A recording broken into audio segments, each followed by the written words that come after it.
L'héritage de l'Empire. Chapitre 1. La lettre perdue. Le soleil se levait sur le port de Séville, dorant les voiles des navires voguant vers la Méditerranée. Dans l'ombre des quais, un jeune homme aux cheveux noirs et au regard interrogateur, Fernando de Valcázar, marchait d'un pas déterminé. Son manteau laissait à peine entrevoir l'épée qui pendait à son côté, souvenir d'un père mort trop tôt, laissant derrière lui un héritage nimbé de secrets et de lettres anciennes. Fernando avait 19 ans, mais une maturité précoce lui donnait l'air plus âgé. Aujourd'hui, il devait remettre un message crucial à un marchand génois, un document qui pourrait changer le destin de sa famille, et peut-être celui de l'Empire tout entier. Au détour de la rue Arenal, un murmure le fit s'arrêter. Un homme encapuchonné émergea de l'ombre, son regard mêlant ruse et menace. Fernando de Valcázar demanda l'étranger d'une voix grave. Fernando ne répondit pas immédiatement. Son instinct lui disait que cette rencontre n'était pas fortuite. D'un geste rapide, il dissimula la lettre dans la doublure de son manteau. « Cela dépend de qui vous le demande », finit-il par répondre. L'homme sourit avec dédain et sortit une bague ornée d'un sceau inconnu de Fernando. « Sachez donc que les apparences sont parfois trompeuses. Certains recherchent cette lettre avec plus d'ardeur que n'importe quel pirate en haute mer. » Fernando pâlit. Il savait que la missive n'était pas un simple message, elle recelait la clé d'un secret ancestral, un héritage que son père lui avait confié sous serment, le protéger à tout prix. Avant qu'il ne puisse réagir, l'étranger disparut dans les ruelles,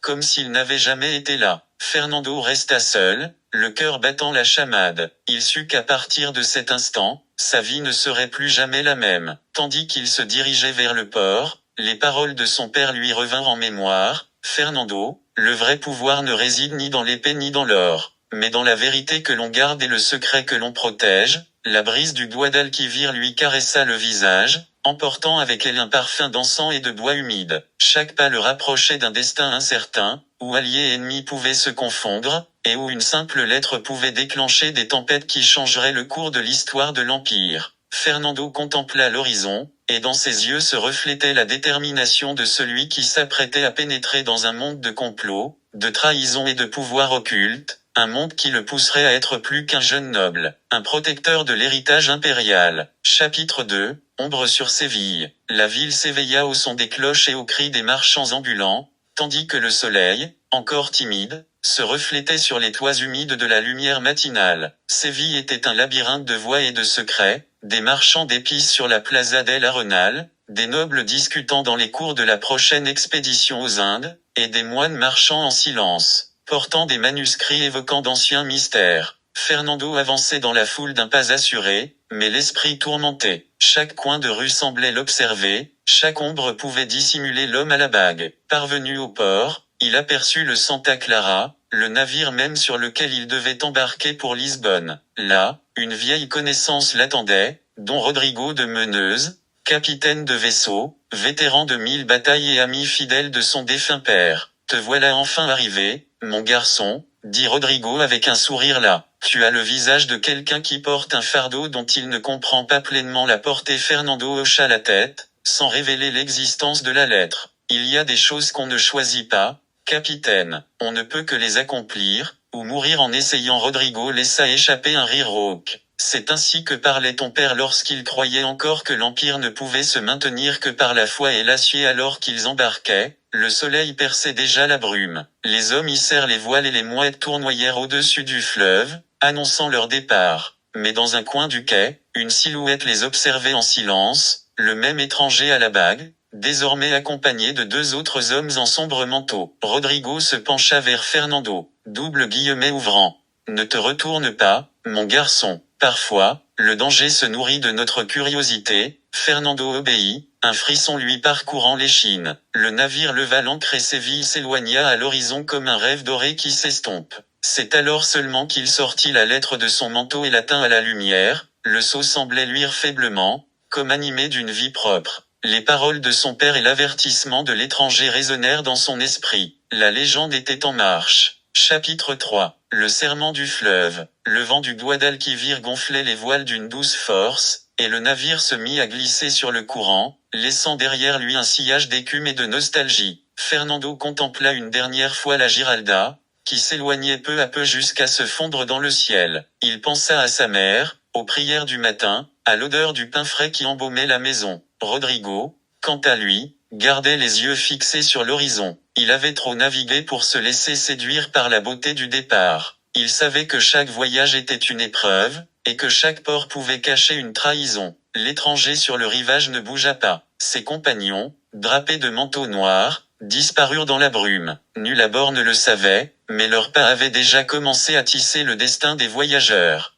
Père, finit par dire Fernando, pensez-vous que nous arriverons avant la nuit si les vents sont favorables? Répondit Rodrigo sans quitter la barre des yeux. Mais ne me demandez pas l'heure, demandez-moi le but. Le jeune homme fronça les sourcils, perplexe. Le but oui, répondit le capitaine. Chaque voyage en a un. Le nôtre ne nous a pas encore révélé le nôtre puis, l'éclat du sceau vacilla de nouveau un instant, à peine visible dans la lumière de l'aube. Rodrigo le remarqua et, pour la première fois, une pointe d'inquiétude traversa son visage buriné. L'héritage n'était pas seulement en marche. Il était éveillé. Chapitre 4 Écho de l'Atlantique. Le soleil s'était à peine levé sur le port de Lisbonne lorsque la Santa Clara franchit les derniers courants du Tage. La brume matinale enveloppait les tours de la ville comme un voile de mystère, et les cloches des églises sonnaient solennellement parmi les toits ocre. Fernando de Valcazar, debout sur le pont, sentait que le vent portait plus que du sel et de l'humidité, une sombre prémonition, une voix silencieuse venue de la mer qui semblait l'avertir. Nous sommes arrivés, Don Fernando, dit le capitaine Rodrigo de Meneuse en ajustant son ceinturon. Mais je n'aime pas l'air. Lisbonne sent le danger quand l'Empire est silencieux. Le jeune homme hocha la tête sans répondre. Ce voyage, qui aurait dû être une simple course familiale, s'était transformé en un labyrinthe de suspicions. La lettre qu'il portait, l'héritage de son père, demeurait intacte dans le coffre scellé, mais elle pesait sur lui comme si elle contenait non pas des mots, mais des destins. Un homme en robe grise les attendait sur le quai, le visage plongé dans l'ombre. Il portait un insigne d'or à peine visible à la boutonnière et parlait avec un accent étranger. Don Fernando de Valcazar demanda-t-il sans lever complètement les yeux. Le même. Êtes-vous un émissaire du Génois Bartholomew? Dit Rossi. L'étranger baissa les yeux. Je l'étais. Mais M. Rossi a disparu il y a 3 nuits. Personne ne sait comment ni pourquoi. Il n'a laissé que ceci de son manteau. Il sortit un petit médaillon, gravé du même symbole qui scellait la lettre. Fernando le prit en silence, remarquant que le métal était chaud, comme s'il avait été touché par des mains humaines quelques instants auparavant. Où l'avez-vous trouvé? demanda-t-il. Dans la taverne des marins flamands, près du vieux port. Certains jurent l'avoir vu embarquer sur un navire à destination des Açores. D'autres disent qu'elle a été emportée par des hommes vêtus de noir, sans armoirie ni pavillon. Le capitaine Ménez jura entre ses dents. Si le Génois s'enfuit, la lettre se perd. Fernando, sans quitter l'horizon des yeux, répondit calmement, ou peut-être la retrouve-t-elle. Parfois, le chemin se révèle à l'homme perdu. Le vent souffla plus fort, soulevant un tourbillon de sable et une odeur de goudron.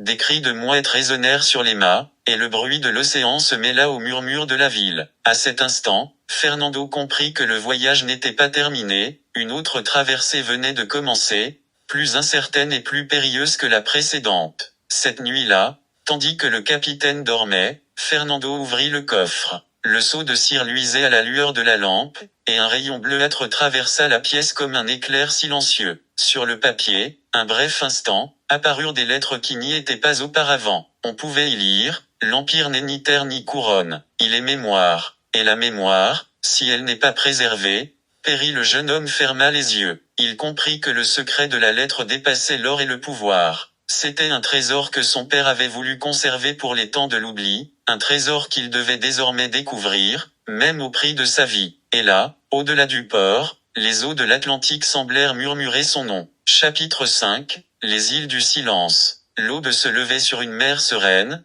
d'une teinte argentée qui semblait s'étendre à l'infini. Le Santa Clara avançait lentement, poussé par des vents imprévisibles et une marée qui semblait animée d'une volonté propre. Fernando de Valcazar demeurait sur le pont, sa carpe glissée sous sa chemise, observant l'horizon se fondre dans un bleu toujours plus profond. Rodrigo de Meneuse, le visage buriné par les années et les tempêtes, gardait les yeux rivés sur le ciel. Ses eaux recèlent des secrets, mon garçon, murmura-t-il en ajustant la barre. On dit que les cartes se désagrègent ici. Ils levèrent l'ancre, et les compas se turent. Fernando sourit avec lassitude. C'est peut-être le prix à payer pour s'approcher trop près de la vérité. Pendant des jours, ils naviguèrent à travers d'épais bancs de brouillard. Les nuits étaient froides, et la mer, d'un calme insondable. Les marins commencèrent à parler à voix basse, craignant de prononcer le nom des îles qu'ils cherchaient, les Açores, cet archipel perdu où le vent semblait parler des langues ancestrales. Un après-midi, alors que le soleil commençait à se coucher, un cri brisa le silence,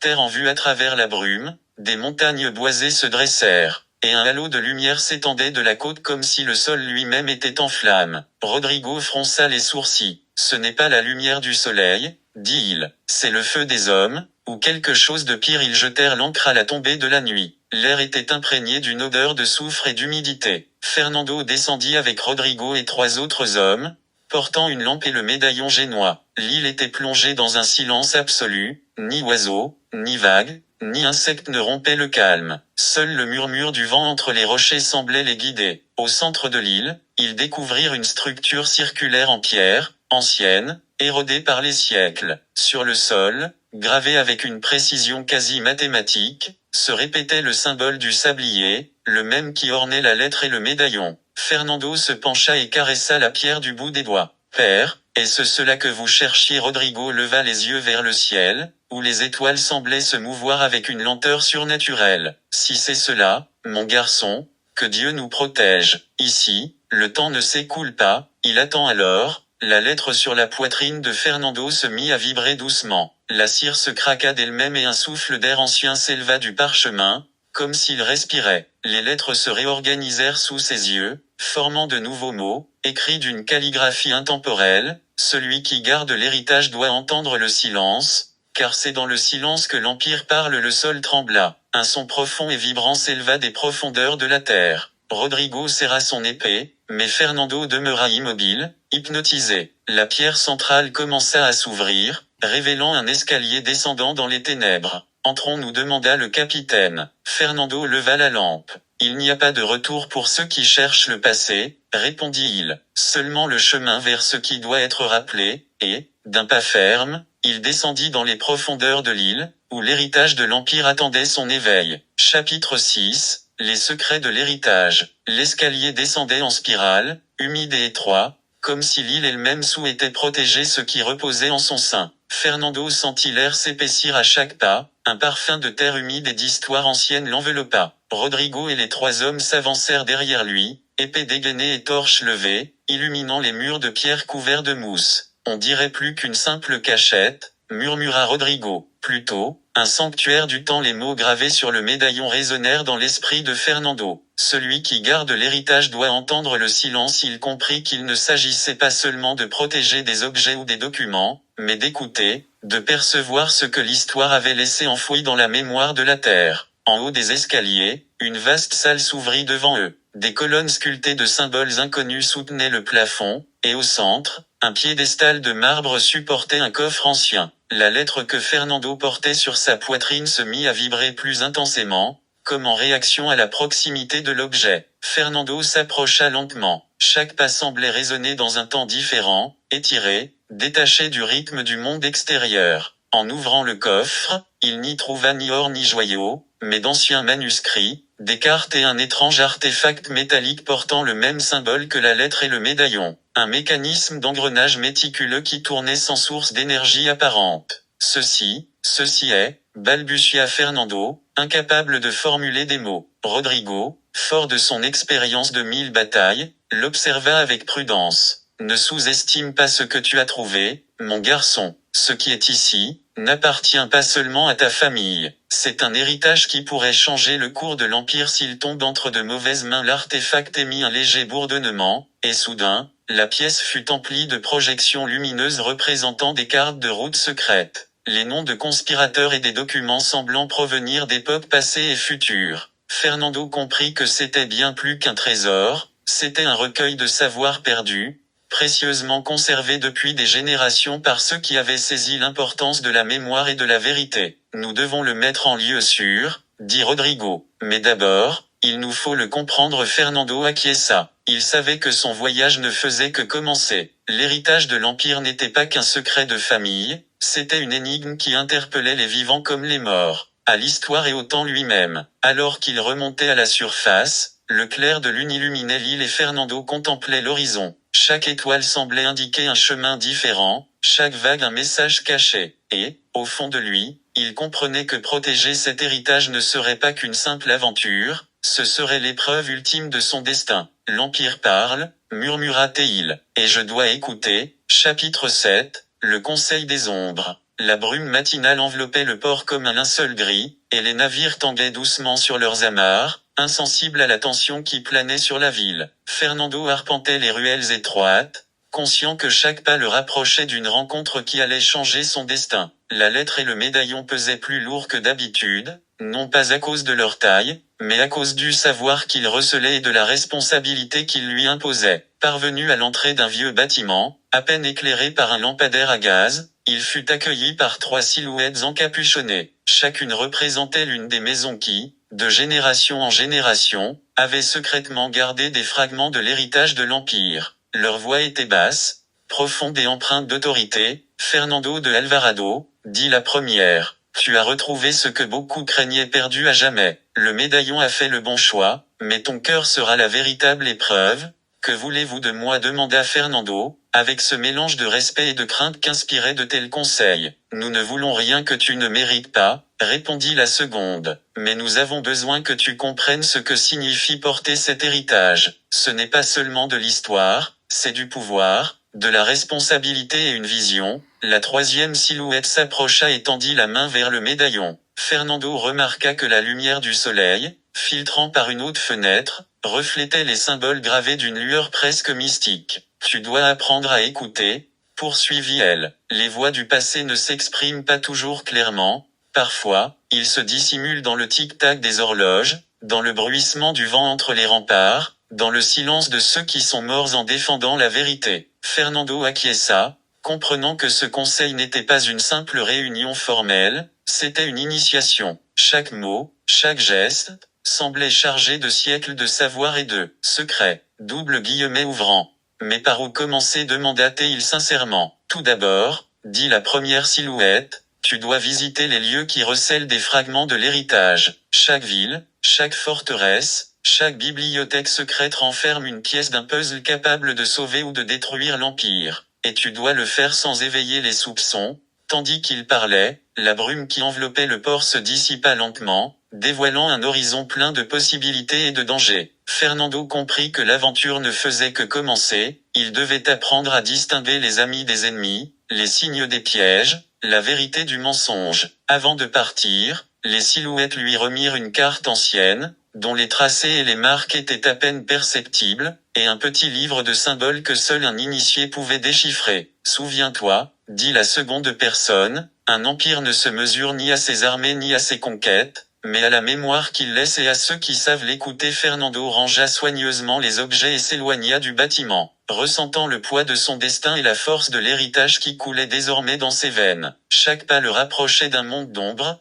d'intrigues et de secrets que seuls les braves pouvaient affronter. Alors que le soleil se levait, illuminant les toits de la ville, Fernando prit une profonde inspiration. Il savait que ce conseil n'était que le début d'un chemin qui mettrait à l'épreuve son courage, son intelligence et son cœur. Et, pour la première fois, il comprenait la véritable portée de ce que signifiait porter l'héritage de l'Empire. Chapitre 8. La forteresse oubliée. Le soleil disparut à l'horizon, teintant de rouge les murs de l'ancienne forteresse perchée au sommet d'une falaise. Fernando de Valcazar descendit prudemment du navire, sentant la pierre humide sous ses bottes, poli par des siècles de vent et de mer. Chaque murmure des vagues semblait le transporter dans le passé, à une époque où la forteresse avait été le théâtre de serments, de trahisons et de secrets qu'il devait désormais percer à jour. Rodrigo de Meneuse marchait à ses côtés, son regard exercé scrutant chaque recoin de l'édifice. « Mon fils, dit-il gravement, bien plus que des documents ou des artefacts sont conservés ici. Chaque mur, chaque pièce, recèle sa propre mémoire. Sois attentif,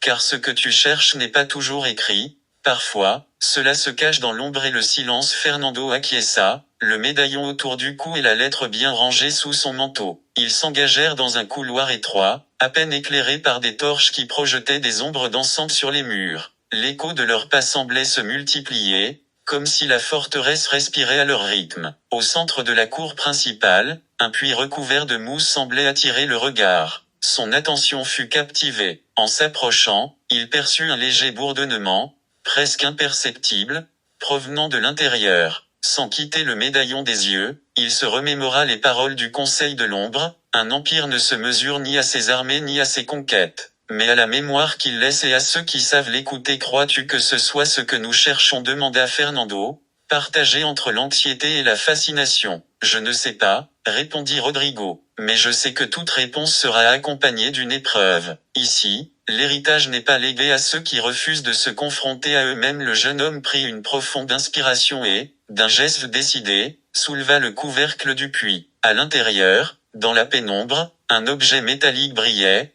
portant le même symbole que celui qu'il avait vu sur la lettre et le médaillon. C'était une petite boîte ornée d'inscriptions qui semblait s'animer sous ses yeux. Chaque lettre racontait une histoire, chaque tour de gravure semblait être une carte vers quelque chose d'encore plus vaste et d'inconnu. Fernando comprit que cette découverte n'était pas la fin de sa quête, mais un nouveau seuil, un pas vers les secrets les plus profonds de l'empire que son père avait protégé, et une épreuve qui mettrait à l'épreuve tout ce qu'il avait appris, son courage, son ingéniosité et sa capacité à discerner le vrai du faux. Viens, dit Rodrigo en brandissant son épée. Ce qu'il y a à l'intérieur ne t'appartient pas seulement, cela appartient à tous ceux qui savent écouter l'histoire des hommes et des empires. Fernando acquiesça. D'un geste ferme, il ouvrit la boîte, prêt à affronter l'inconnu, conscient que l'héritage de l'Empire allait révéler son visage le plus dangereux et le plus sublime. Chapitre 9. La boîte aux 3 échos. Un éclair rouge illumina les visages de Fernando et de Rodrigo lorsque le couvercle de la boîte s'ouvrit. Il n'y eut ni explosion,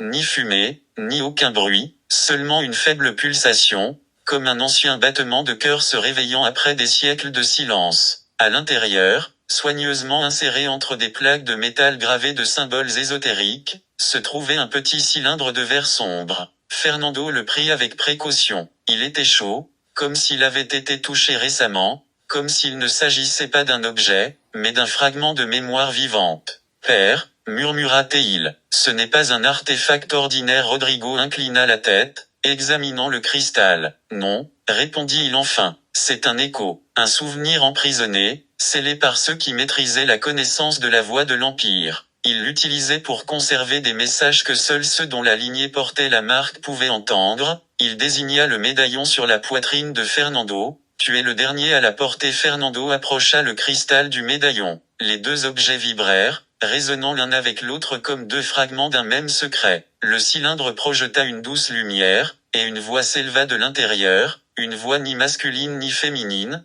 presque éthérée. Quiconque vient ici ne doit pas craindre la vérité. Cet empire n'est pas tombé sous la force de ses ennemis, mais sous l'ombre née en son propre cœur. Cherchez la chambre du jugement. Là, vous trouverez l'histoire qui fut cachée, et pour laquelle tant de personnes ont donné leur vie. La lumière s'éteignit. Un silence pesant s'installa dans la pièce. Fernando sentit un mélange de responsabilité et de peur l'envahir. La chambre du jugement, répéta-t-il, presque sans voix. Elle se trouve au bout de la forteresse, dit Rodrigo, au-delà de la cour intérieure et des escaliers souterrains. Mais elle ne sera pas facile à atteindre. Il y a des gardiens, et des épreuves que tous n'ont pas surmontées. Fernando glissa la boîte et le cylindre dans sa cape, serrant les poings. Je ne suis pas venu jusqu'ici pour faire demi-tour. Rodrigo esquissa un sourire. Je sais, mon fils. Le plus dur commence maintenant. Ils s'avancèrent tous deux vers le fond de la cour. Les ombres semblaient s'allonger à chaque pas, comme pour les retenir. Le vent soufflait fort, lourd d'échos ancestraux. L'héritage commençait à s'éveiller. Chapitre X. La chambre souterraine. L'entrée de la chambre souterraine était une porte de fer ornée de marques circulaires,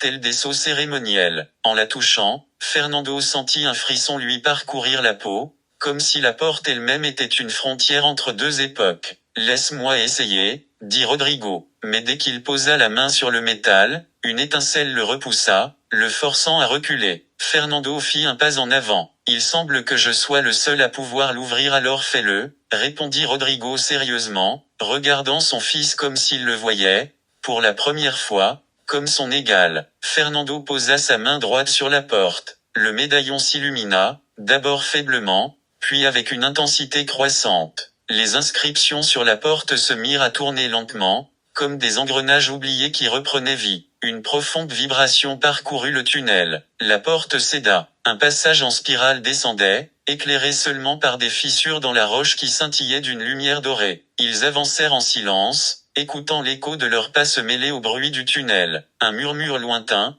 comme un chant ancien. Parvenus au fond, ils découvrirent une chambre circulaire. Au centre, 3 statues de pierre représentaient des silhouettes encapuchonnées. Leurs mains tenaient des rouleaux fermés, et leurs visages, bien qu'immobiles, semblaient les observer. Rodrigo serra la poignée de son épée. Ici étaient jugés ceux qui cherchaient la vérité sur l'Empire. Parfois, ils étaient acquittés. Parfois, non. Fernando s'avança, laissant la lumière filtrée par les fentes se refléter sur son médaillon. Les statues réagirent, leurs mains de pierre s'ouvrirent, comme si elles reconnaissaient enfin l'héritier. Une voix s'éleva d'un des rouleaux et emplit la chambre. 3 vérités que tu dois connaître. L'une sur ta lignée, l'autre sur ta mission, et la dernière sur ce qui a détruit l'Empire. Le cœur de Fernando s'emballa. Rodrigo le fixa, mêlant fierté et inquiétude. Quoi qu'il en soit, dit le jeune homme, je suis prêt. La voix poursuivit, mais souviens-toi, connaître la vérité a aussi un prix. Celui qui cherche, trouve,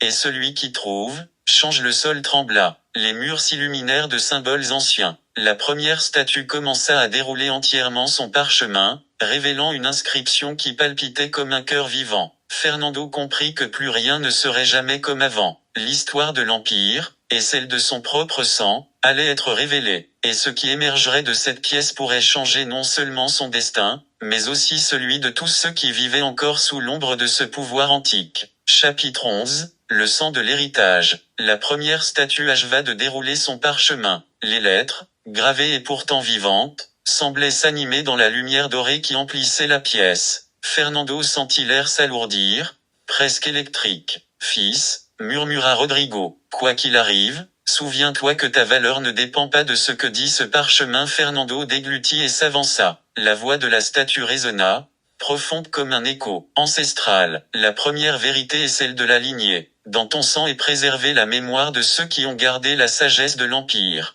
Mais tous n'étaient pas des gardiens, certains étaient des traîtres. Fernando se raidit. Rodrigo fronça les sourcils. La statue poursuivit, l'un de tes ancêtres, Hernán de Valcázar, a rompu le serment sacré. Il a vendu des secrets à ceux qui, plus tard, ont tenté de détruire le royaume, croyant agir pour le bien. Ces erreurs ont marqué le début de sa chute. Fernando sentit un coup à la poitrine. Un mélange de culpabilité et de confusion obscurcit ses pensées. Des traîtres, dans notre famille, murmura-t-il. Rodrigo posa la main sur son épaule. Ce que nos ancêtres ont fait ne définit pas qui nous sommes. Ce qui compte, c'est ce que nous faisons maintenant. La voix poursuivit, mais il y avait aussi la rédemption. C'est ton père qui a rétabli le serment. Et toi, Fernando, tu es le dernier maillon de cette lignée, celui qui peut panser la plaie ou la rouvrir. Fernando ferma les yeux un instant, maîtrisant le tremblement de ses mains. L'héritage n'était pas qu'un savoir, c'était un fardeau. Je suis prêt, dit-il enfin. Quoi qu'il arrive,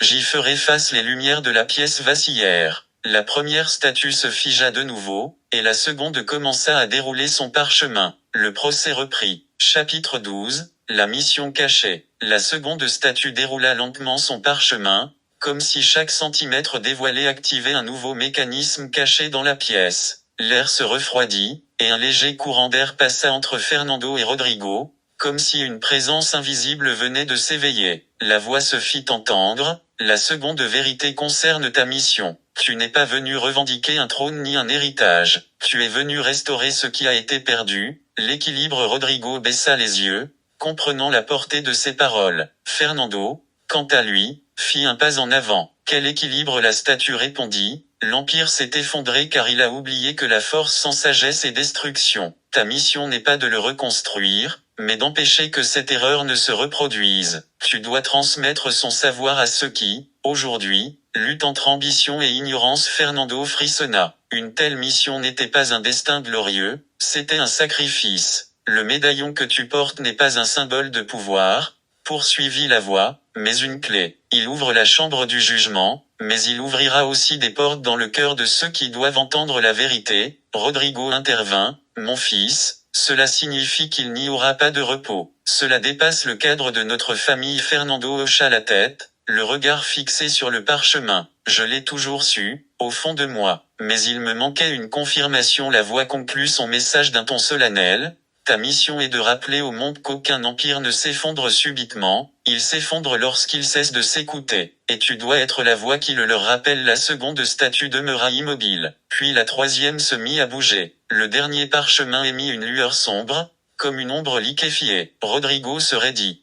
Fernando ressentit un vertige glacial. Père, murmura-t-il, ce sera la vérité la plus dure. À Rodrigo acquiesça. Oui, mon fils. C'est celle qui va nous changer à jamais. La pièce se mit à trembler. La vérité ultime, la plus redoutée, allait être révélée. Chapitre 13, la vérité interdite. La troisième statue s'éveilla enfin dans un grincement profond, comme si 1000 ans de silence venaient d'être brisés d'un coup. La lueur sombre du parchemin n'éclairait pas la pièce, elle l'obscurcissait, absorbant la lumière des torches jusqu'à ce que les flammes ne soient plus que des ombres tremblantes. Fernando sentit que le sol sous ses pieds n'était plus de pierre solide, mais quelque chose de vivant, d'attendant. La voix, cette fois plus grave, plus ancienne que les deux précédentes, murmura d'une voix qui semblait venir de toutes parts à la fois. La troisième vérité est celle qui n'aurait jamais dû être dite. Rodrigo serra le poing, essayant de contenir un tremblement qu'il ne savait s'il était de peur ou de reconnaissance. La statue poursuivit, l'Empire ne s'est pas effondré de lui-même,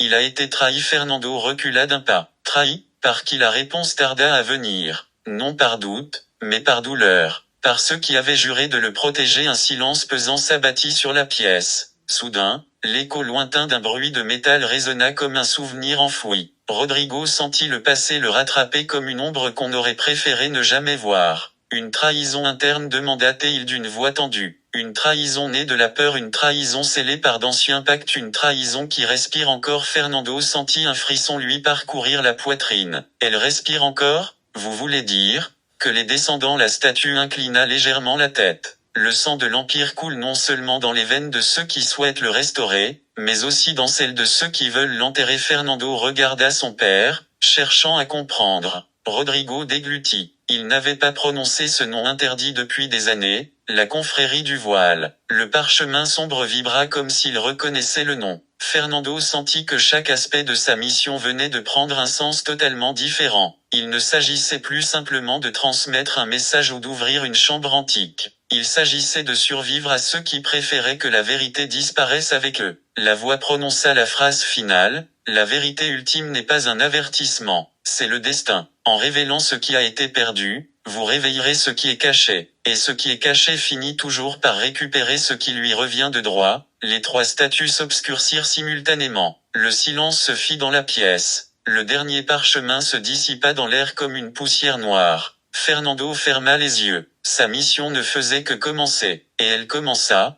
précisément, avec ceux qui lui étaient les plus proches. Chapitre 13, la vérité interdite, suite. L'air devint irrespirable pendant quelques secondes. Fernando ouvrit les yeux et constata que la pièce n'était plus tout à fait la même. Les murs semblaient plus proches, comme si le temple avait enfin expiré après des siècles d'apnée. Rodrigo observa les lieux, le front plissé, l'air calculateur, comme s'il repérait des issues de secours que seul un homme au passé chargé d'histoire pouvait reconnaître. Il faut partir, dit-il finalement, sans trop élever la voix. Fernando ne répondit pas. Il fixa l'endroit précis où le parchemin s'était désintégré. Il aurait juré qu'il y avait de la poussière en suspension dans l'air quelques secondes auparavant. À présent, plus rien. Aucune trace physique. Pas même une odeur. Mais il y avait une présence. Une conscience. Comme si le message n'avait pas disparu, mais avait simplement changé d'emplacement. Père, murmura-t-il, que sais-tu de cette confrérie? Rodrigo hésita. Il était rare de le voir hésiter. C'était un homme habitué aux décisions rapides, aux longs silences calculés. Cette fois,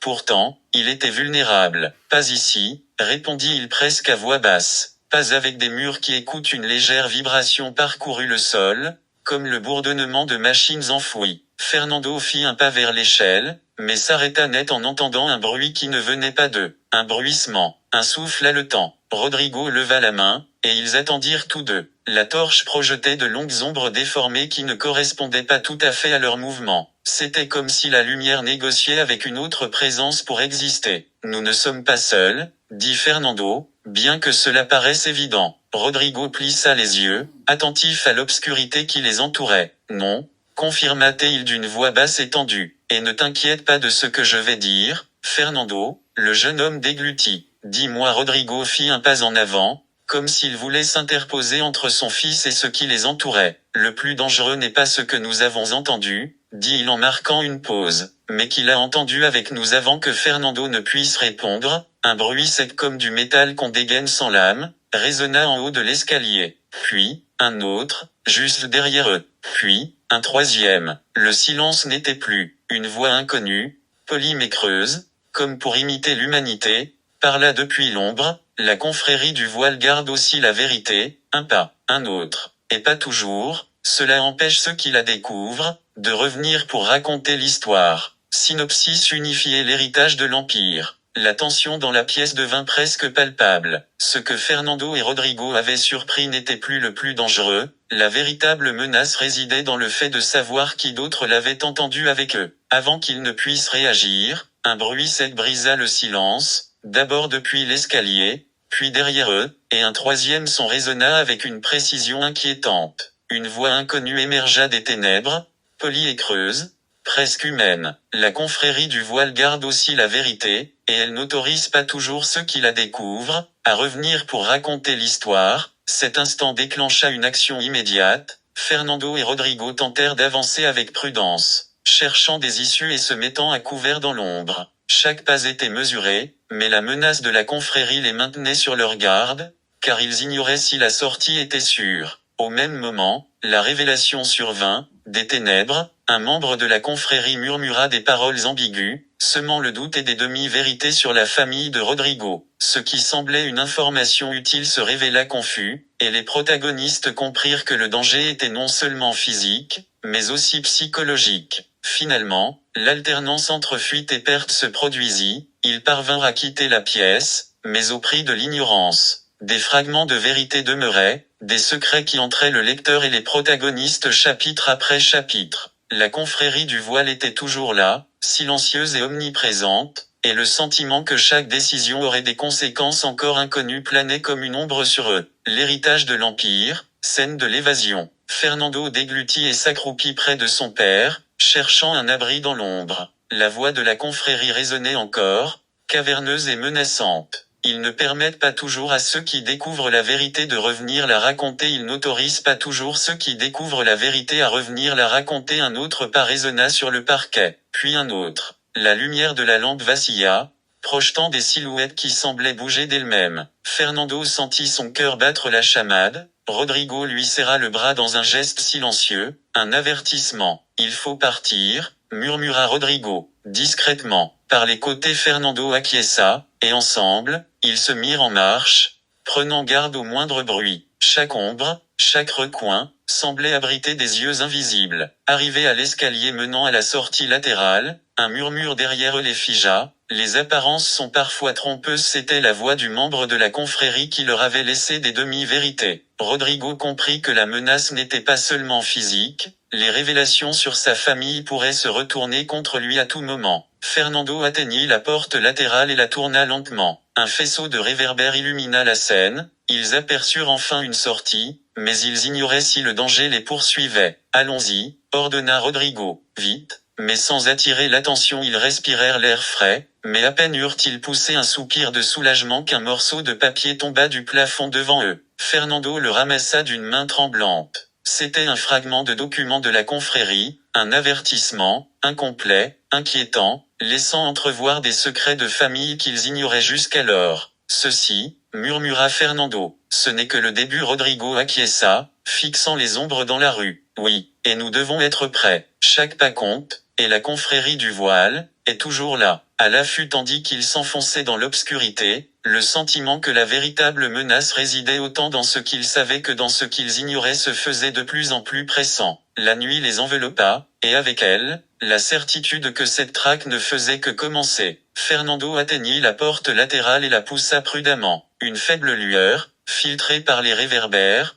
perça l'obscurité et dessina des silhouettes tremblantes sur les murs. Enfin, elle était là, une issue, une chance, un répit. « Allons-y », ordonna Rodrigo. Vite, mais sans attirer l'attention. L'air frais de la nuit les frappa de plein fouet. Ils avaient à peine fait 2 pas qu'un murmure métallique résonna au-dessus de leur tête. Quelque chose tomba du toit et flotta lentement jusqu'au sol. Fernando le ramassa. C'était un fragment du document de la confrérie, déchiré, jauni, écrit d'une écriture ancienne. Quelques lignes seulement, mais suffisamment pour leur glacer le sang. Un avertissement, un nom familier, une date qu'aucun d'eux ne pouvait ignorer. Ceci, murmura Fernando, à bout de souffle. Ce n'est que le début. Rodrigo observa la rue silencieuse, où l'obscurité semblait dissimuler des yeux invisibles. Et nous devons être prêts, répondit-il à voix basse, car la confrérie du voile n'est pas partie. Elle est toujours tout près. Elle nous observe. Ils marchèrent en silence, accompagnés seulement par le bruit de leurs pas. Dans la nuit, chaque ombre était suspecte, chaque recoin menaçant, et l'atmosphère était inquiétante. Une certitude s'imposa comme une révélation, le danger ne venait pas seulement de l'extérieur, il était aussi inscrit dans leur histoire, dans ce qu'ils croyaient savoir, et dans ce qu'on ne leur avait jamais dit. L'arrivée, chez le père de Fernando, la maison était plongée dans l'obscurité. Seule l'horloge du salon tic-tac, nerveux, semblait faire écho à leur propre cœur. Le père de Fernando, Don Mato, ouvrit la porte sans allumer la lumière. « Que faites-vous ici à cette heure-ci » demanda-t-il en les faisant entrer. Fernando déposa le fragment de document sur la table. Don Mato y jeta un coup d'œil furtif, mais ce fut suffisant. Il recula d'un pas. « Je croyais qu'il était enterré. » Rodrigo croisa les bras. « Eh bien,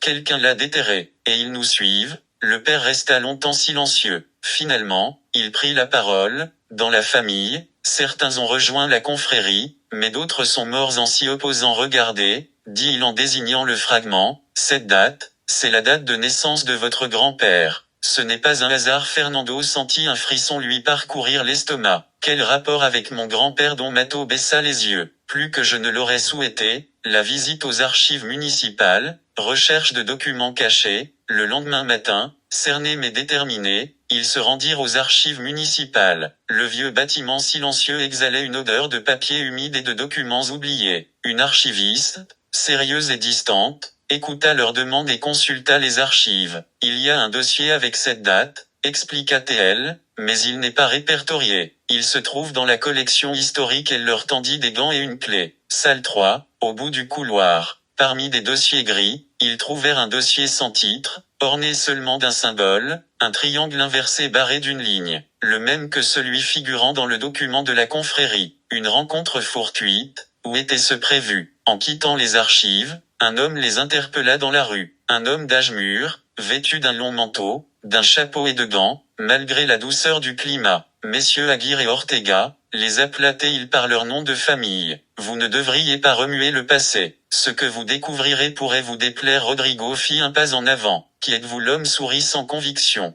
Disons simplement, un observateur. Comme tous les membres de la confrérie est-elle toujours active? Demanda Fernando. L'homme inclina la tête. Elle n'a jamais cessé d'exister. Certains héritent d'argent, d'autres, de terre. Vous avez hérité de quelque chose de plus précieux, des devoirs. Sans dire au revoir, il s'éloigna dans la foule. Fernando sentit l'atmosphère s'alourdir. Devoir, ou menace? Murmura Rodrigo. Peu importe. Mais ce que je sais, c'est que, qu'on le veuille ou non, on nous a appelés. Et s'ils veulent des réponses, on les aura. Le symbole dont on ne doit pas prononcer le nom. L'écho des pas s'estompa tandis que la silhouette disparaissait dans la foule. Seule la phrase demeurait, flottant comme une épaisse fumée. Vous avez hérité de devoirs. Fernando ne dit rien. Rodrigo non plus. Ils marchèrent en silence jusqu'à la place, où la statue du fondateur de la ville dominait du haut de son piédestal de pierre sombre. C'était un homme au regard fixé sur l'horizon. À sa base, une phrase usée par le temps, garder l'invisible, c'est préserver l'essentiel. Rodrigo inclina la tête. Je ne l'ai jamais lu.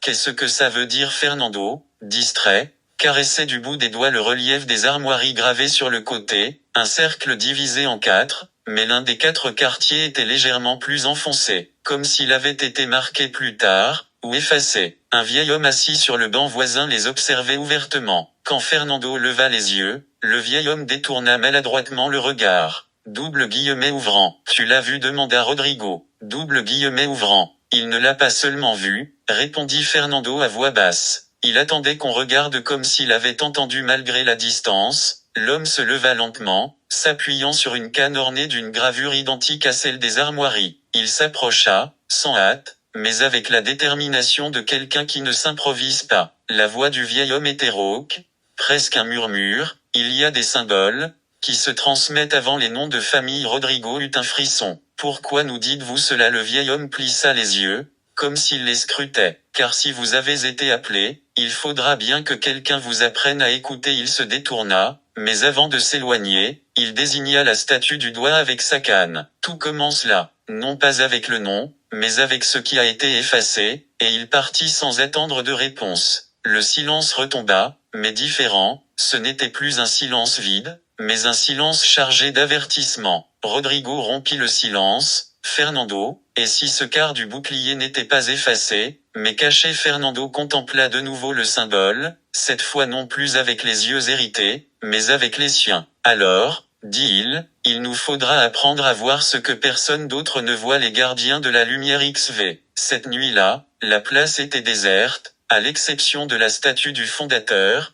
qui semblait les observer d'un air nouveau, presque ironique. Rodrigo passa son doigt le long des creux du symbole. En y regardant de plus près, il remarqua des marques microscopiques, des lignes ressemblant à des veines, comme des branches ou des rayons. Ce n'est pas décoratif, murmura-t-il. C'est une carte, ou une esquisse. Fernando ne répondit pas, son regard était fixé sur la bibliothèque municipale, un bâtiment du XVIIIe siècle dont la façade baroque était surmontée des mêmes armoiries, plus nettes, plus imposantes. Il se souvint de quelque chose, son grand-père y avait passé ces dernières années, à classer des manuscrits donnés par les vieilles familles de la ville. Demain, dit Fernando, c'est par là que nous commençons. La salle historique de la bibliothèque embaumait le bois, la poussière et le cuir. La bibliothécaire, une femme peu bavarde mais très observatrice, les regarda signer le registre. Nous recherchons les archives du fondateur, expliqua Fernando. Correspondance, carte, inventaire de biens. Elle hocha la tête avec une étrange sérénité. À l'étage, les vitrines sont au fond. Mais attention à ce que vous ouvrez. Certains documents ne sont pas destinés à un public non averti. Elle ne sourit pas. Il n'était pas ironique. Il nous mettait en garde. Rodrigo déglutit. Dans la vitrine centrale reposaient 3 volumes reliés cuir. Le plus ancien arborait le symbole des armoiries, mais avec ses 4 quartiers complets. Dans le quartier caché, à peine visible, se trouvait un relief représentant un soleil stylisé et, en dessous, une inscription latine, Custodia lucem, non gloriam, gardez la lumière, non la gloire. Rodrigo leva les yeux. Un ordre religieux. Fernando secoua doucement la tête. Pas exactement, il ouvrit le livre en portant des gants blancs. La première chose qu'il vit n'était pas du texte, mais un dessin, un cercle subdivisé, semblable à celui des armoiries. Dans chaque cadran, un mot, observar, experiri, rationar, servar, observer, expérimenter, raisonner, garder. Rodrigo haussa les sourcils. Cela ressemble à une méthode scientifique primitive. Fernando esquissa un sourire, ou un fragment, en marge, écrite à la plume fine, une phrase manifestement ajoutée plus tard, la lumière ne s'enseigne pas, elle se transmet. Et là, à côté de cette note, se trouvait la signature. Le bibliothécaire avait dit que le fondateur de la ville était un militaire, un homme politique local. Mais cette signature, sans aucun doute, appartenait à un autre nom, bien plus troublant, Benito R. Villamediana, Société naturaliste de Cadix, 1782. Rodrigo se figea. Fernando, penses-tu à la même chose que moi? Fernando referma soigneusement le livre, comme quelqu'un qui garde un secret vivant. Ce n'était pas qu'un fondateur. Il faisait partie d'une société scientifique, une société interdite au fond de la pièce. Ils crurent entendre un léger bruissement, un pas étouffé. Mais lorsqu'ils se retournèrent, il n'y avait personne, seulement des ombres, et une très faible lueur filtrait entre les pages fermées du livre, comme si quelque chose brûlait encore à l'intérieur. Le craquement reprit. Cette fois, plus distinctement. Une légère vibration parcourut les étagères, comme si le bois se souvenait d'un passé ancien. Fernando fit un pas en avant. Rodrigo, lui, recula instinctivement. Ce n'était pas qu'un fondateur, répéta Fernando à voix basse. Il était un gardien. Les pages du livre s'ouvrirent légèrement, d'elles-mêmes, comme si un courant d'air les avait parcourus. Mais il n'y avait pas d'air à l'intérieur. Seulement une lumière tremblante, aussi fine qu'un fil, qui semblait vouloir s'échapper. Rodrigo déglutit. Qu'est-ce qu'il gardait? L'ombre au fond de la pièce sembla avoir bougé. ou peut-être était-ce le souvenir d'un mouvement. La pénombre était trompeuse, ou un avertissement. Fernando effleura le livre du bout des doigts. Un frisson lui parcourut le bras. Une découverte, dit-il. Quelque chose qui n'aurait pas dû exister à cette époque. Ces mots semblèrent allumer une lumière intérieure qui s'intensifia. Il l'appelait Clarita, murmura Fernando. Une énergie, une sorte de connaissance qui illuminait la conscience, mais qui pouvait aussi la détruire. Rodrigo serait dit. Détruire, on dit que celui qui la comprenait pouvait voir ce qui se cache derrière la réalité. Et tout le monde ne pouvait pas supporter cette clarté. Les ombres se refermèrent un peu plus autour d'eux. Fernando passa la main sur la page ouverte. L'encre paraissait fraîche, récente, impossible. Voici le document, poursuivit-il. Le traité interdit. Ils l'ont caché pour éviter qu'il ne tombe entre les mains de l'autre société, celle qui voulait l'utiliser sans scrupule. Rodrigo sentit comme un pouls palpable dans l'air. Non pas à cause du livre. Dans toute la pièce. Et quel rapport avec nous, demanda-t-il avec difficulté. Fernando ne répondit pas tout de suite. Son regard se perdit dans le manuscrit, dans cette lumière qui semblait brûler depuis des siècles. Tout, murmura-t-il finalement, parce que nous sommes tous les deux, mentionnés ici, dans une généalogie, dans une liste d'héritiers des Clarita. Un murmure parcourut la pièce, comme si quelqu'un marchait derrière eux, invisible. Rodrigo sursauta. Héritier? Nous? Fernando hocha la tête, avec un mélange de peur et de résignation. Nous sommes les derniers, et personne n'était censé trouver ça. La lumière du livre vacilla. Les ombres s'écartèrent. La pièce sembla plus étroite qu'à l'ordinaire. Ce n'était pas un changement physique, mais quelque chose dans l'atmosphère, un poids silencieux qui semblait peser sur les murs et leurs contours. L'un des présents était arrivé, accablé par la lassitude, avec le sentiment d'avoir parcouru un long chemin pour finalement ne rien découvrir. Les intuitions qui avaient jadis paru prometteuses semblaient désormais fragiles, presque naïves. Peut-être n'y a-t-il pas de dessein, peut-être n'y en a-t-il jamais eu, ajouta-t-il d'un ton sec, comme pour éteindre tout espoir de sens. Le silence qui suivit n'était pas un répit, mais une accusation muette. Chacun sentait, sans l'admettre, que la vérité était proche, non pas pour être comprise, mais pour se retourner contre eux. C'était cette sensation désagréable de se diriger vers un lieu où les réponses n'éclairent pas, mais révèlent au contraire des failles plus profondes. Fernando, qui observait depuis un moment, prit enfin la parole. Nous pensions que les contradictions étaient éphémères. Mais peut-être sommes-nous les contradictions. Personne ne lui répondit. L'idée était trop dérangeante pour être acceptée et trop plausible pour être rejetée. Leurs regards se croisèrent avec méfiance, comme si chaque visage dissimulait une part d'opacité, un secret que les autres ne devaient pas connaître. La convergence des points de vue, qui en d'autres occasions avait apporté des nuances enrichissantes, ne provoqua cet après-midi-là que la confusion. Chaque intervention semblait contredire la précédente, et chaque tentative d'éclaircissement ouvrait un nouvel espace d'incertitude. La lumière du soleil couchant pénétrait par la fenêtre, faible, morne, comme si elle aussi commençait à s'éteindre. L'atmosphère s'alourdissait encore, devenant presque irrespirable. Ils avaient l'impression, au lieu d'approcher le mystère, de s'y enfoncer sans boussole ni véritable compagnie. Et pourtant, personne n'osait partir. Une sombre impulsion les retenait, la crainte que ce qu'ils allaient découvrir ne les guérirait pas, mais les briserait davantage. Un silence pesant régnait dans la pièce, seulement troublé par le craquement occasionnel du plancher sous leurs pas. Chaque ombre semblait animée d'une vie propre, et les regards des présents cherchaient des explications là où il n'y en avait pas. C'était comme si le mystère lui-même respirait à leur côté, les observant, sondant leurs peurs et leurs hésitations. Il faut continuer, murmura l'un d'eux, à peine audible. On ne peut pas laisser la peur nous paralyser, mais avancer n'était pas chose aisée. Chaque pas vers le centre de la pièce dévoilait des objets oubliés, des documents anciens et des reliques qui témoignaient d'un passé lourd de secrets et de trahisons. Les fragments de l'héritage de l'Empire étaient là, éparpillés et silencieux, attendant d'être compris. Pendant ce temps, un sentiment de vulnérabilité grandissait en eux, la certitude que découvrir la vérité ne serait pas un soulagement, mais une épreuve qui mettrait leur force intérieure à rude épreuve. Pourtant, cette tension même leur conférait une étrange force, une conscience aiguë, une concentration absolue et la volonté d'affronter l'inconnu avec toute leur ingéniosité et leur courage. Quelque chose allait être révélé, et ils le savaient tout. Il ne s'agissait pas seulement d'histoire ou de reliques,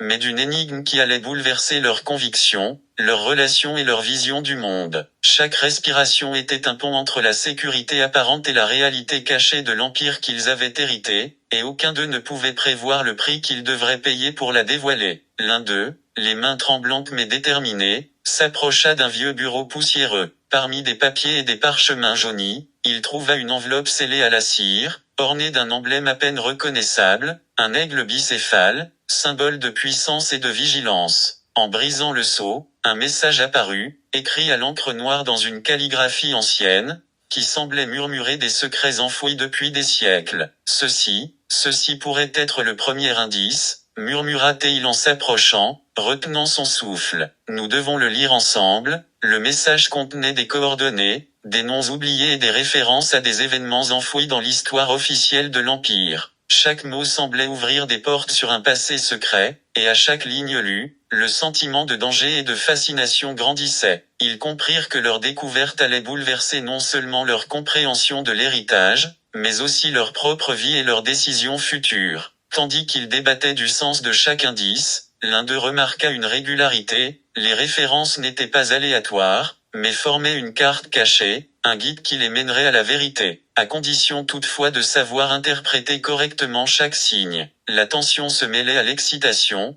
ils savaient que le chemin serait ardu et que la moindre erreur pourrait être fatale. Cependant, la curiosité et la détermination l'emportaient sur la peur. Le message en main et le premier indice déchiffré, les personnages se préparèrent à l'étape suivante, conscients que l'héritage de l'Empire commençait à se dévoiler et que sa compréhension exigerait une ingéniosité, un courage et une coopération sans précédent. La carte secrète étalée sur la table, les personnages élaborèrent leur plan. Ils suivirent prudemment l'itinéraire. Chaque coordonnée semblait les mener vers des lieux oubliés, dissimulés parmi les ruines et les vestiges de l'Empire, des endroits que peu avaient osé explorer. Nous devons rester vigilants, dit l'un d'eux. La moindre erreur pourrait nous faire perdre définitivement notre chemin. Ils partirent à l'aube, chargés d'équipements et de parchemins anciens susceptibles de leur servir à déchiffrer des symboles et des inscriptions oubliées. L'air était lourd de mystère, chaque ombre d'arbre et chaque rocher semblait receler des secrets du passé. Leur premier obstacle ne tarda pas à apparaître, un pont de pierre délabré, suspendu au-dessus d'un abîme qui ne figurait sur aucune carte. Le message mentionnait une rivière qui n'existait plus dans les archives actuelles, mais la géographie antique correspondait aux coordonnées. Il semble impossible de traverser, murmura l'un d'eux,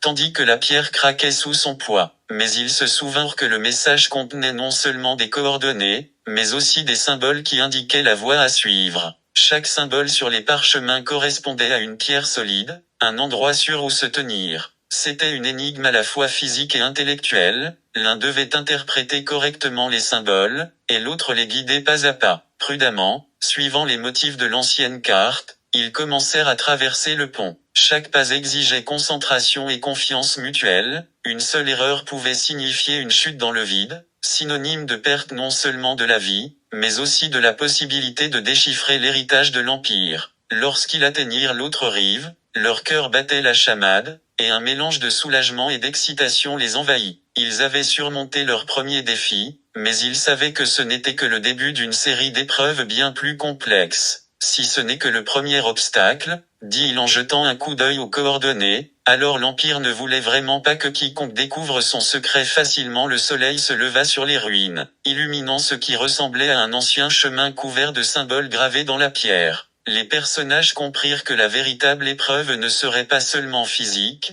mais aussi mentale et morale, et que chaque décision pourrait révéler ou bloquer à jamais l'héritage de l'Empire. L'énigme des inscriptions perdues. Après avoir traversé le pont en ruine, les personnages arrivèrent devant un temple à demi ruiné, envahi par la végétation et recouvert de poussière séculaire. L'entrée était bloquée par une porte de pierre ornée d'inscriptions anciennes, de symboles et de mots dans une langue qui semblait mêler des langues connues et oubliées. « C'est, » murmura l'un d'eux, les yeux écarquillés d'étonnement. « C'est un message codé. Nous devons le déchiffrer pour continuer. » Le message gravé sur la pierre disait « Quiconque recherche l'héritage doit unir les trois éléments, le soleil qui ne se couche jamais, le fleuve qui revient sans cesse et la parole qui ne s'oublie jamais. » Qu'est-ce que cela peut bien signifier demanda un autre. Une énigme historique, ils se mirent aussitôt à analyser chaque phrase. Ils se remémorèrent les rouleaux du message initial, qui évoquaient des événements et des lieux oubliés de l'Empire. Le soleil qui ne se couche jamais semblait faire référence au temple central de l'Ancien Empire, où la lumière illuminait sans cesse une mosaïque circulaire. Le fleuve qui revenait devait être son lit désormais asséché, celui qui jadis nourrissait la cité. Et le mot jamais oublié semblait désigner un manuscrit ou une inscription capitale, préservée de génération en génération. Si nous combinons ces trois éléments, peut-être la porte s'ouvrira-t-elle, dit l'un d'eux, enthousiaste. Ils suivirent les indices. D'abord, ils placèrent un miroir ancien sur la mosaïque circulaire du soleil, reflétant la lumière sur les symboles du mur. Ensuite, ils tracèrent le cours de l'ancien fleuve dans le sable, recréant son tracé sur la pierre du seuil. Enfin, ils récitèrent avec précision et recueillement la plus ancienne inscription trouvée sur les rouleaux, le mot jamais oublié. Un léger tremblement parcourut le passage, et les symboles se mirent à briller d'une douce lumière. Lentement, la pierre bougea, révélant un passage secret qui descendait profondément dans le temple. « Nous avons réussi », murmura l'un d'eux, la voix mêlée d'excitation et d'admiration. L'Empire a laissé un héritage à ceux qui savent observer, écouter et réfléchir en progressant dans le passage. Ils comprirent que chaque obstacle était conçu non seulement pour éprouver leur ingéniosité, mais aussi leur détermination, leur coopération et leur respect de l'histoire. Le véritable défi que représentait l'héritage de l'Empire ne faisait que commencer. Le premier secret de l'Empire. Le passage descendait en spirale, éclairé par des torches qui semblaient s'allumer à leur approche, comme si le temple lui-même reconnaissait les chercheurs. Chaque pas était empreint de mystère et d'anticipation. Au bout du tunnel, ils atteignirent une chambre circulaire, dont les murs étaient couverts de fresques et de reliefs retraçant l'histoire de l'Empire, de ses origines à sa chute. Mais il ne s'agissait pas seulement d'histoire, chaque image était accompagnée de symboles codés et de messages cachés, destinés uniquement à ceux qui savaient lire entre les lignes. Des lignes. Au centre de la pièce, un piédestal de marbre supportait un coffre antique, fermé par un mécanisme combinant runes, engrenages et petits aimants métalliques. Une inscription y figurait, « Seuls ceux qui unissent savoir, courage et cœur pourront révéler ce que l'Empire a voulu préserver à jamais, c'est plus qu'un trésor », murmura l'un d'eux. C'est un héritage de sagesse, et peut-être aussi de responsabilité. Ils se mirent à examiner le coffre. Chaque engrenage exigeait de la coopération, chaque rune une connaissance historique ou symbolique, et chaque mouvement devait être exécuté avec précision et soin. Après plusieurs tentatives, chacun apportant son habileté, ils parvinrent à l'ouvrir. À l'intérieur, ils découvrirent un parchemin ancien, illustré de cartes, de diagrammes et de notes sur l'Empire, ainsi qu'un médaillon portant des inscriptions qui semblaient contenir un message codé secret. Le parchemin révéla que la puissance de l'Empire ne résidait pas seulement dans ses conquêtes, mais aussi dans sa capacité à préserver le savoir et les valeurs universelles, et à les transmettre à ceux qui étaient dignes de les comprendre. Ceci changera notre vision de l'histoire, dit l'un d'eux avec respect. Il ne s'agit pas seulement de pouvoir, mais aussi d'héritage et de responsabilité. Tandis qu'ils tenaient le médaillon et lisaient le parchemin, ils comprirent que l'héritage de l'Empire n'était pas un simple trésor matériel, mais un appel à apprendre, à protéger et à appliquer la sagesse dans le monde moderne. Chaque indice, chaque symbole, chaque épreuve rencontrée jusqu'alors les avait préparés à cette découverte. Le temple sembla vibrer autour d'eux, comme pour reconnaître que les chercheurs avaient réussi les épreuves de l'esprit et du cœur, et pouvaient désormais saisir le véritable sens de l'héritage de l'Empire. Interprétation du parchemin. Tandis que la lumière du temple filtrait à travers les hautes fenêtres, les chercheurs se rassemblèrent autour du parchemin ouvert sur la pierre centrale. Leurs yeux parcoururent les symboles, certains familiers, d'autres si étranges qu'ils semblaient murmurer dans une langue oubliée. Ils comprirent que lire ne suffisait pas, il leur fallait comprendre, déchiffrer l'intention emprisonnée entre les lignes et les dessins, entre l'encre et le temps. Chaque symbole est un principe, chaque trait un conseil, dit l'un d'eux d'une voix tremblante, comme s'il s'adressait à la fois aux autres et à lui-même. Ce n'est pas une carte des richesses, mais un manuel de sagesse, un héritage vivant qui exige de l'action, non une contemplation passive. Chaque interprétation soulevait de nouvelles questions. Que signifie protéger le savoir dans un monde qui semble vouloir l'oublier? Comment appliquer cette sagesse sans la corrompre ni la soumettre à de mesquins intérêts? Sommes-nous prêts à assumer des responsabilités qui dépassent notre propre existence? Le groupe débattit, discuta et réfléchit pendant ce qui parut des heures, mais qui aurait pu n'être que quelques minutes. L'urgence était palpable, tout comme la conviction qu'une décision hâtive pourrait anéantir tout ce qu'ils avaient appris. Ils comprenaient que le véritable défi de cet héritage ne résidait pas dans la découverte elle-même, mais dans la manière dont ils le mettraient en pratique. Finalement, l'un d'eux attira son attention sur un détail qui était passé inaperçu, un symbole récurrent en marge, un petit cercle qui semblait contenir un point lumineux. Ce n'est pas qu'une simple décoration, dit-il. C'est un rappel, chaque action a un centre, un but. Nous devons le trouver et agir en conséquence. Fort de cette conviction, les chercheurs se levèrent, conscients que chaque pas qu'ils feraient désormais définirait non seulement leur propre destin, mais aussi celui de ceux qui ignoraient encore l'héritage de l'Empire. L'aventure de la compréhension se muait en une aventure de responsabilité et de choix, et chacun devait décider comment contribuer à faire de la sagesse une réalité vivante. La première décision. Après des heures de réflexion, le groupe se trouva face à un dilemme évident. Le parchemin mentionnait un lieu où les anciens gardiens avaient déposé un savoir oublié, des archives secrètes renfermant des instructions, des inventions et des écrits d'une valeur inestimable. Cependant, le texte avertissait clairement que l'accès à ce lieu ne devait pas être motivé par l'ambition personnelle, mais uniquement par la volonté d'appliquer la sagesse avec justice et prudence. Si nous gardons cela pour nous seuls, nous détruirons ce qui nous a été confié, déclara Fernando d'un ton ferme. Mais si nous le partageons avec ceux qui peuvent en faire bon usage, nous veillerons à ce que cet héritage atteigne sa destination. Rodrigo, plus pragmatique, fronça les sourcils. Mais comment être sûr de qui mérite de faire confiance à ce savoir, qui décide du bien et du mal? Le débat se poursuivit, mais le parchemin semblait irradier d'une douce lumière, comme pour guider leur intuition. Finalement, ils découvrirent un principe dans ces mots anciens, l'action doit profiter à tous, et non à l'individu. La décision devint alors évidente, le savoir devait être protégé et partagé uniquement avec ceux qui faisaient preuve de responsabilité et de respect, et non avec ceux qui recherchaient le pouvoir ou la richesse. Par cet accord, les chercheurs scellèrent leur pacte. Chacun s'engagea à agir non par intérêt personnel, mais pour le bien commun, conscient que ce premier pas déterminerait la suite. L'aventure cessa d'être une simple découverte et devint une mission d'éthique et de discernement, et le parchemin se transforma en un guide silencieux, un juge de leurs décisions futures. Le temple, désormais silencieux, sembla approuver la résolution prise. La lumière illumina de nouveau les symboles et,